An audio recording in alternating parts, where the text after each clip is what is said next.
Rod, my first question is, if someone had told you 6 years ago that you'd be the #1 goalkeeper at Chelsea, what do you think you would have said to them then? I think if someone had said that to me 6 years ago when I didn't have a club, I wouldn't have even bothered looking or listening to them. Can you just give us an idea how bad it got for you 6 years ago when you were without a club? How close were you to quitting the game, and what would you have done had you left football? Yes, it was really very difficult. Because on the one hand, you have the anger of finding yourself without a club because of the agent who I was with, but then there's also that disappointment of not being able to play at the weekends, not being able to do what I love, not being able to compete, and that's really hard for a footballer. And a year, of course, is a very long time for a footballer too. But fortunately, I could always count on my family, and there were times when it was really difficult, but my family could help me through that and to bounce back and to continue to get where I am today. Edouard, your rise just now is bad news for one of your teammates in Kepa. Can you describe what your relationship is like with him, and do you sympathize with Kepa just now, given the position he finds himself in? I have a very good relationship with Kepa. I think the group of goalkeepers we're all very open, and all of us understand that the team is the most important thing here, and doing what's right for the group. So our relationships are all really good. We work well together, and we're pushing each other every day to improve ourselves and to improve each other. And we know as goalkeepers that we have to stay unified and united, and that's how things are going at the moment. So as you said, there's lots of African players in the Premier League, and the Premier League is the best league in the world, so that's a really positive thing. But also, like you say, there are only few African goalkeepers.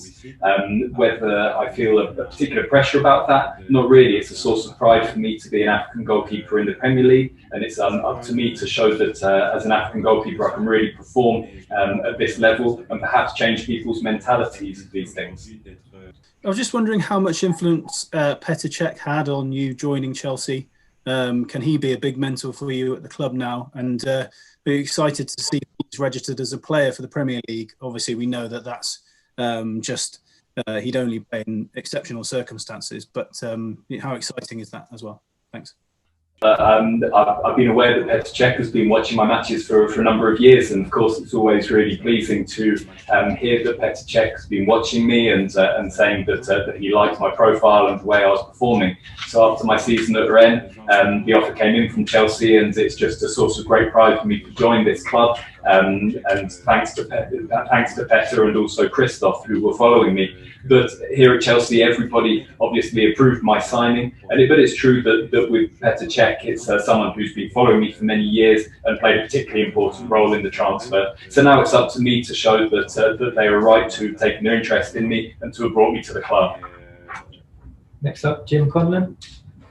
Hello, Edouard. In terms of Chelsea's past goalkeepers, they've had two greats in the past decades, in the likes of Petr Cech and Carlo Cudicini. And how important is it for you to establish yourself as the #1 and obviously cement your own sort of legacy in Chelsea going forward?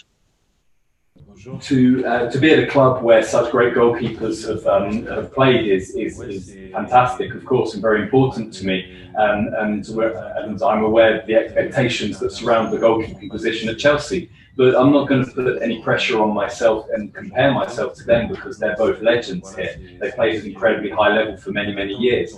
I've only just arrived here, so my aim right now is to carry on progressing. And when the coach asks it of me to make sure that I'm there for the team and to help them to their success. So that's my objective right now, not in any way to think about what Petr Cech or Carlo Cudicini achieved here, because they're legends and different figures to me. Hi, Edouard. Can I just follow up from an earlier question?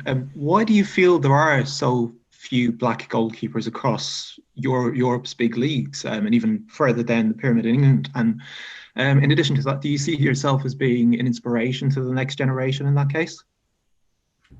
Yes, I can't tell you why there are so few African goalkeepers in England. When you look at other leagues, there are more playing around Europe. In France, there are 4 or 5 at least. And perhaps it's something that can be explained in different ways. It's whether the profile of the player isn't right, or whether the coach has other ideas of the sort of players that he's looking for. But right now, it's true that I'm the only African goalkeeper in the Premier League, and so it's a responsibility that I feel to, because I believe that there's expectations surrounding that. And I just need to make sure that I carry on working hard, do my best in training and in matches, so that other goalkeepers can follow me into this league and have that opportunity. One question for this section, Stephen Douglas. Hi, Edouard.